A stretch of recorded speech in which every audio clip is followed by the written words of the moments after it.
Alright, so welcome into the shop. We are going to be making some jack stands today for no other reason than the fact that I just want to prove to myself that I can make wooden jack stands.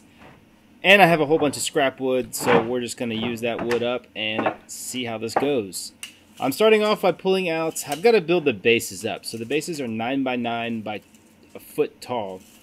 And basically I thought first I'd use a beam.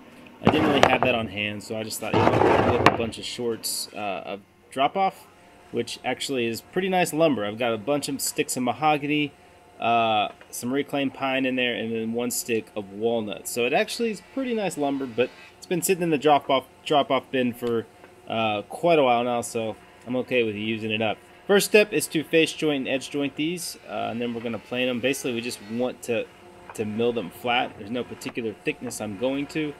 I just want them flat so I can glue them all together.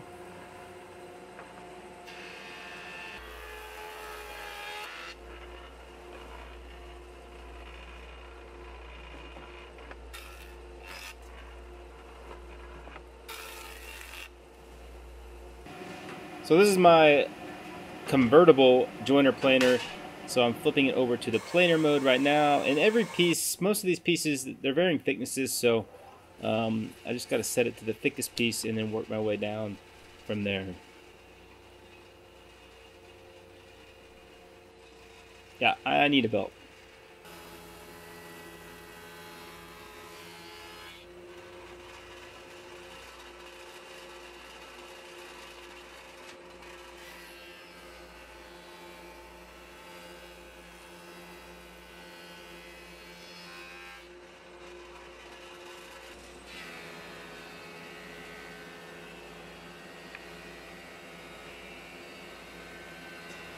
Several of these pieces of mahogany weren't wide enough for the 9 inches. They were like 5-inch boards, so I'm going to sandwich them inside the wider boards and edge glue them together all at once.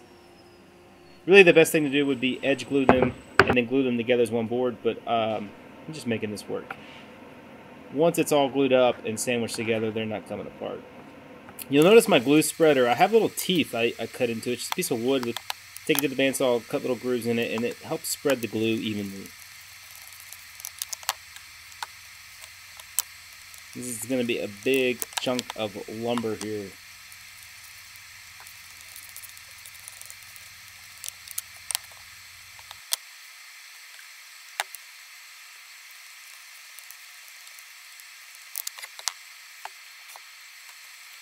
So just squash it down in the clamps, and then first thing in the morning we'll be ready to get it out. I'm using these clamps to kind of pull together those pieces that were 2 pieces that we needed to join.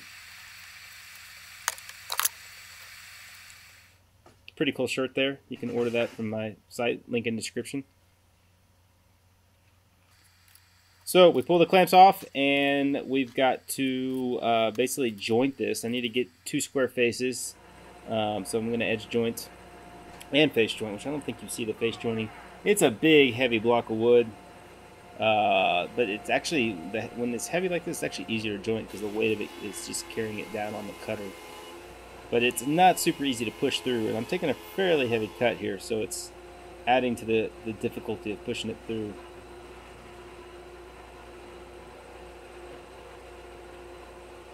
Need to get some traction in my boots.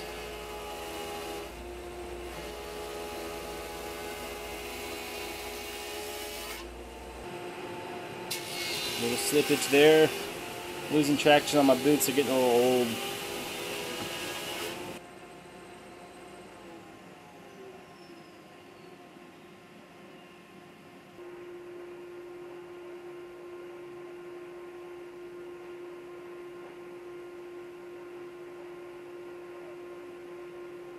Let's take a quick break from the jack stands. I want to tell you about SimplySafe. Now, I've had 2 SimplySafe systems set up on my property for almost 2 years now. One in the shop and one in the house. It protects both of those buildings 24/7. If anything happens, the alarm goes off, the police will be called. It's actually happened before. I've had the sheriff out here because the wind blew open the shop door in the middle of the night.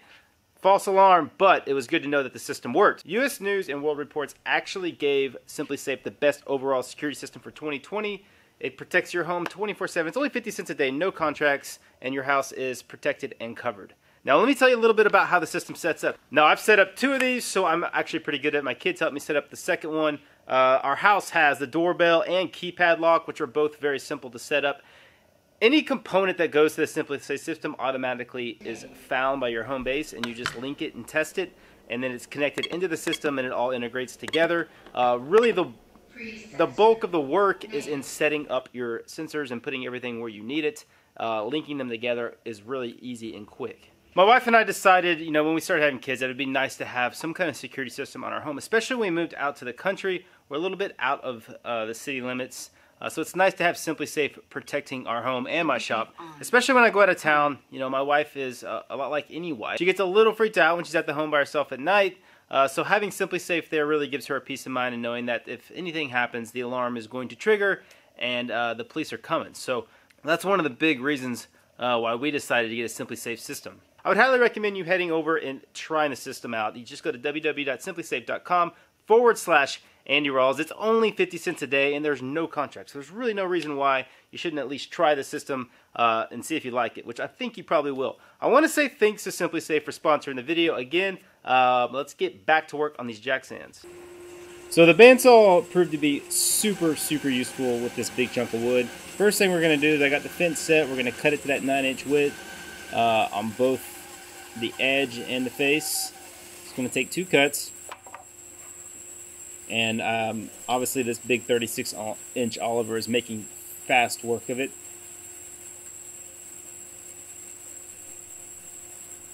So this will show you how well tuned and accurate this old machine is. I'm just basically cutting this to width, and there was just, I mean, it's basically 1/8 of an inch I got to take off. So you can see how straight and true it tracks, and how, I mean, I'm leaving a really nice piece of veneer as the offcut, which I think I'll hold on to it. I might use that for something.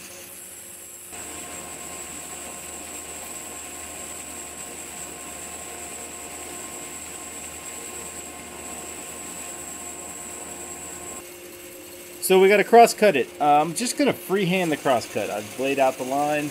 I'm going to freehand it right here on the bandsaw. One thing that helps you when you do this is if you wax the tabletop really good and a nice slick surface, it makes it really easy to guide it through and get a good, clean, straight cut.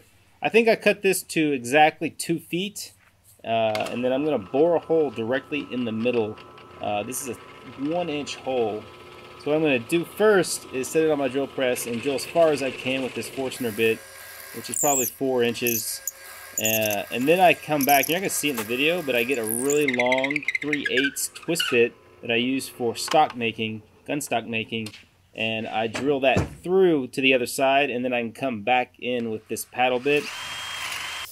I don't have a long enough bit to make it all in one run, so I'm basically having to meet in the middle, and the only way to accurately do that is to drill that 3/8 hole through and come back, if that makes sense.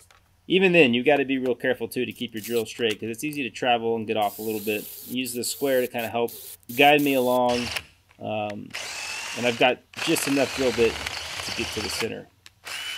As you can tell, I barely had it chucked in and it slipped off.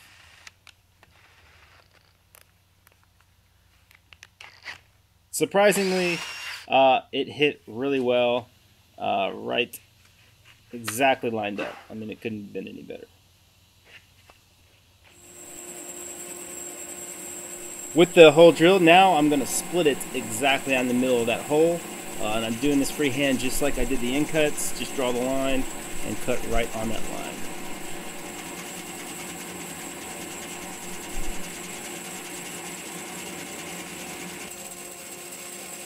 So the idea here is that we'll have a pin that locks the upright of this jack stand in place, and that pin will rest in the half of this hole. And that'll make more sense, obviously, as we get further along. I thought this was a super cool shot here. Boom.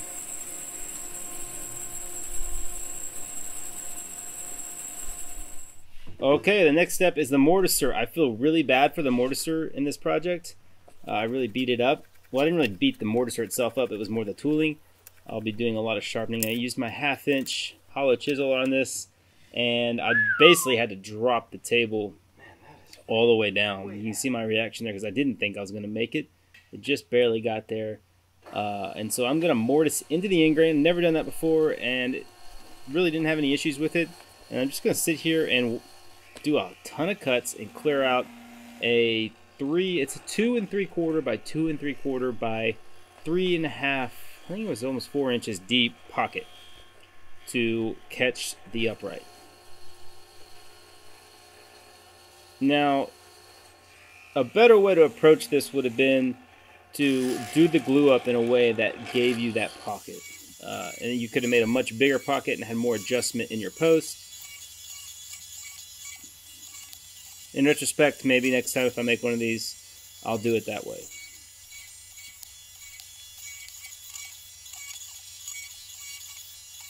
There's a lot of cuts to get this knocked out. The mahogany actually cut really easy. Every time I got into the walnut, much more difficult to cut.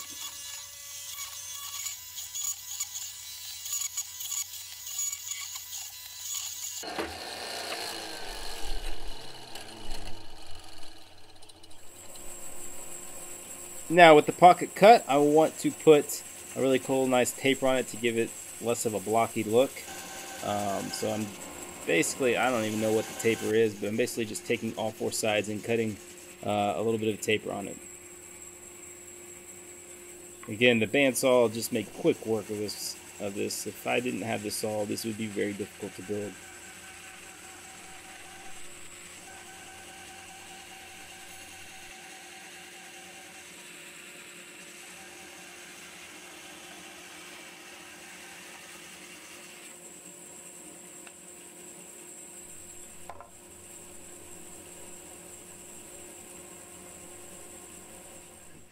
So I want to take off the rough edges, and the quickest way to do that is just use my smoothing plane.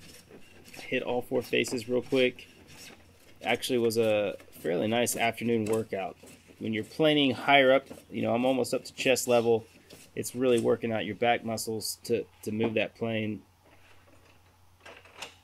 Once I got all 4 sides smooth, I got my block plane and put a little bit of a chamfer on all the corners, all the edges.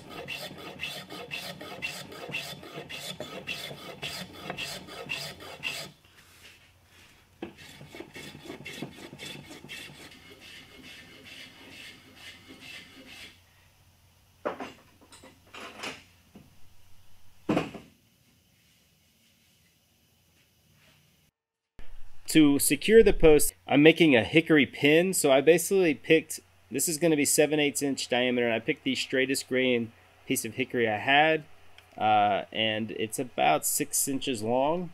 So hickory is an incredibly strong wood, and the way these come together, you'd have to shear it in half with the weight, and it's just, I know I'm fairly confident, we're going to find out at the end of the video, that it can handle the weight. The way I get this dialed into 7/8 is I just set my calipers to the size of the drill bit, and then go through. This is actually a 3/8 wide paring tool, and just work it down on each one, and then I can come back with my spindle gouge and just kind of smooth it out and clean it out. You can also use a 7/8 crescent wrench, or not crescent wrench, but just 7/8 wrench. I couldn't find mine. It's pretty typical, so I'd use the calipers. Once you get these done, you could sand them if you want. I didn't sand mine, but a good option is to wax them. Don't put finish on them, just wax them, and they'll slide in and out of the slots really easily.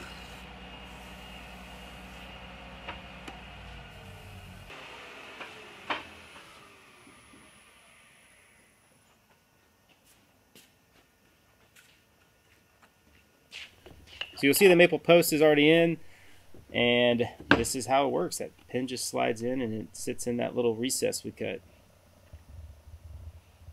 So you could take the pin out and drop it down another 3 inches, no, not 3 inches, drop it down another 1/2 inch. So now the time has come to see if these are going to work.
Okay, so I would be lying if I told you I wasn't super nervous. My heart rate was actually kind of high putting it up on those wooden stands. It's been sitting like this for about 20-30 minutes, so feeling fairly good right now. Although I do want to get it back on the tires and get it done. But I have 2 functional jack stands, which is nice. I actually will be using these to work on the Airstream. I've got to do some work on the wheel section, suspension, seal up the wheel wells and all that stuff. So specifically I made these for the Airstream, but I thought if I could use them on my truck, I know they're strong enough. So anytime I need to work on the brake pads, I can now use them on my truck, which is nice. I know you're thinking that's a lot of work for jack stands that you could pay 50 bucks for. And yeah, you're probably right, but I had fun with it and I used my scrap wood up, so be it. It's one of those things where you just, if you can do it, you do it. So appreciate you guys tuning in. I hope you enjoyed it. We have new Airstream footage coming hopefully very soon, so stay tuned for that. And I want to say thanks again to SimplySafe for sponsoring the video. Hope you guys enjoyed it. Leave me a comment, let me know what you think, and we'll see you next time.